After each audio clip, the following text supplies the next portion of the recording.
Bueno, un cordial saludo para todos. Mi nombre es Nicolás Zuluaga, residente de Medicina Interna, y en esta segunda parte del módulo desarrollaremos el tema de transmisión, contagio y prevención. Acá se pretenderá abarcar tres temas principalmente: los diferentes mecanismos de transmisión, la relación del virus y las superficies como fuente de infección, y para finalizar, exponer los diferentes métodos de prevención que tenemos que tener en cuenta para evitar el contagio, y un pequeño resumen de las recomendaciones de los diferentes CDC para personal médico en su hogar. Como ya lo había mencionado mi compañero en las diapositivas previas, a partir de la capacidad de mutación de este virus, se logra propagar de animales a humanos, siendo esto realmente importante, ya que lo identificaremos como el primer mecanismo en esta cadena de transmisión, donde los primeros brotes se lograron identificar en este famoso mercado de Wuhan, caracterizado por más de 1000 sitios de venta donde se comercializaban tanto especies de animales vivos como muertos, sugiriendo nuevamente el origen zoonótico de la enfermedad.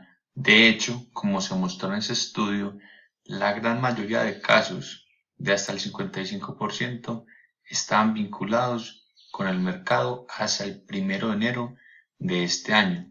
Sin embargo, se empezó a evidenciar que la dinámica de transmisión empezó a cambiar cuando vieron que posterior a esta fecha únicamente el 8.6% era vinculado al mercado, confirmando el inicio de una segunda modalidad de transmisión. Ahora la propagación también ocurría persona a persona, lográndose volver la forma predominante de propagación. Incluso posterior a esta fecha, el 7 de febrero, se publica otro estudio donde se logra detectar el inicio de la transmisión nosocomial entre trabajadores de la salud y pacientes, reportándose esta como la causa en un 41% de los pacientes infectados. Ahora, el mecanismo por el cual se logra esta transmisión persona a persona es a través de las gotas respiratorias, que salen expedidas al toser, estornudar, hablar o tener contacto estrecho con otra persona. ¿Cómo vamos a definir este contacto estrecho? Vamos a ver que se dará en el contexto de una cercanía a otra persona a menos de 2 metros de distancia y que este contacto dure mínimo 15 minutos. Este distanciamiento está explicado ya que las gotas generalmente no viajan más allá de 6 pies, o sea, en un equivalente a metros, aproximadamente 1.8 metros, siendo esta la distancia máxima que pudiese lograr una gota respiratoria. Al ser mayor de 5 micras, se precipitará rápidamente y no logrará mayor desplazamiento. Sin embargo, si una gota de estas logra entrar en contacto con nuestras mucosas, el virus encontrará una puerta de entrada para empezar a lograr la colonización. Ahora, ¿qué tanto se transmite este virus? Si en los estudios de la OMS en China midieron una tasa de infección secundaria a contacto entre un 1 y un 5%, vemos que logra un R0, o lo que nosotros conocemos como un número de reproducción que varía entre un 2.2 a un 3.58 en los diferentes estudios, dando a entender que cada paciente infectado con el SARS-CoV-2 logrará propagar la enfermedad en un promedio de 2 a 3 personas. Esto explica el gran potencial de propagación que tiene este virus y su alcance a nivel mundial, potencial que también se ve reflejado en la cifra de tiempo de duplicación promedio de la epidemia, que es aproximadamente 7.4 días, es decir, el número de personas infectadas se duplicará aproximadamente en 7.4 días inicialmente. Ahora, si esas gotas respiratorias que mencionamos caen sobre alguna superficie, también las debemos considerar como otro método de contagio. Para responder esta pregunta, en New England publicó otro estudio donde se quiso analizar y se comparó la estabilidad y la viabilidad del virus en diferentes superficies, dentro de las que se tuvieron en cuenta el cobre, el cartón, el acero inoxidable, el plástico y los aerosoles. reportando o arrojando los siguientes resultados. Vieron entonces cómo en aerosoles logra durar hasta 3 horas, en cobre 4 horas, en el cartón aproximadamente un día 24 horas y en acero inoxidable y sobre plástico hasta 72 horas se reportaba pues viabilidad del virus, concluyendo que dada la permanencia viable del virus durante ese tiempo en superficies, la transmisión indirecta a partir de fomites era plausible.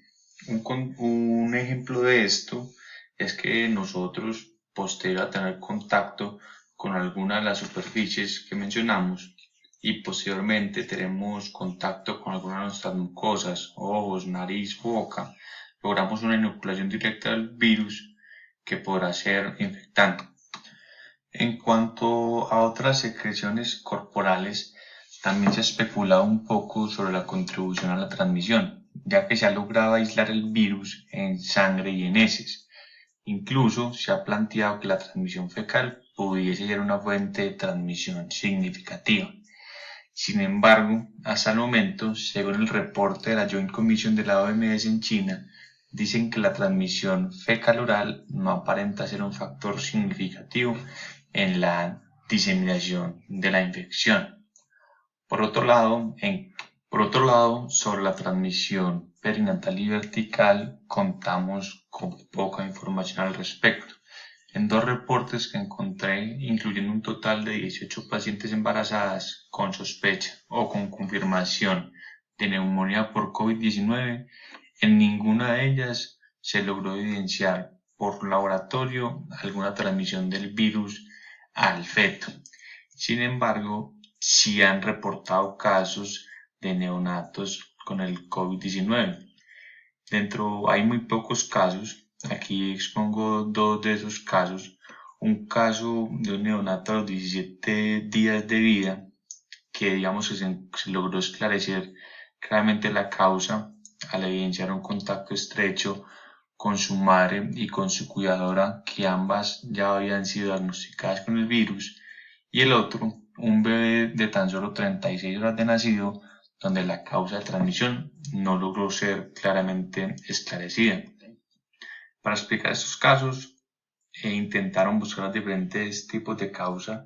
No se logró evidenciar transmisión a través de la leche materna. Sin embargo, dada al contacto tan estrecho que tiene la madre con el neonato, es muy factible que la transmisión se haga a través de las gotas respiratorias. El Colegio Americano de Ginecología y Obstetricia establece que todas las madres con confirmación del COVID o con sospecha de este deben someterse a todos los cuidados básicos y además del lavado de manos y el uso de tapabocas, también deben considerar la extracción de leche materna para la alimentación del lactante. Ahora, entendiendo ya todos los mecanismos probables de infección, ¿qué podemos hacer para evitar este contagio? Uno, y tal vez uno de los más importantes, el lavado de manos diligente, particularmente importante luego de un contacto con una persona o luego del contacto con una superficie en público. Se puede usar agua y jabón o el uso de desinfectante para manos que contenga al menos 60% de alcohol. Es una alternativa razonable si las manos no están visiblemente sucias. Recordar también el apropiado lavado de las manos y sus diferentes pasos, como lo vemos en la imagen de la izquierda, y también tener en cuenta en el ámbito hospitalario, recordar nuevamente los 5 momentos del lavado de manos, el famoso 2 antes y 3 después. También es muy importante recordar la higiene respiratoria, por ejemplo, cubriéndose siempre la tos o los estornudos sobre el ángulo interno del codo, o en tal caso usar un pañuelo desechable y deshacerse de él inmediatamente, con el posterior adecuado lavado de manos. Siempre también evitar tocarse la cara, particularmente la llamada zona T, compuesta por los ojos, nariz y la boca. Evitar siempre multitudes, particularmente en espacios mal ventilados, y siempre evitar el contacto cercano, mantener un distanciamiento de al menos 2 metros. Otro aspecto que quise traer a colación, aunque en el módulo de bioseguridad se hará mayor hincapié en esto, recordar que únicamente se debe usar tapabocas en individuos sintomáticos. El uso de este no previene la infección, pero sí puede resultar en costos innecesarios, desabastecimiento en los centros de salud e incluso se puede volver un reservorio del virus en pacientes asintomáticos. Otro aspecto importante, como vimos, el contacto indirecto con superficies, si es una fuente de infección plausible, es indispensable realizar desinfección de las mismas, ya que se ha demostrado como medida preventiva de propagación del virus eficientemente. ¿Cuáles usar? Hay una lista muy larga. Acá hay un link de la EPA donde se muestran todos los desinfectantes avalados y el correcto uso.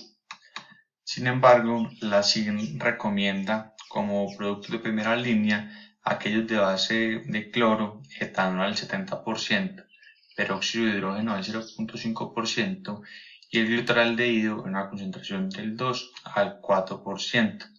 Esta tabla vemos cómo a partir de cierto tiempo, el tiempo establecido ahí, cómo logra una disminución logarítmica del virus. Y también nos dan la recomendación de la desinfección constante, especialmente de superficies de alto contacto, por ejemplo, mesas, chapas de puerta, interruptores de luz, teclados, teléfonos y escritorio.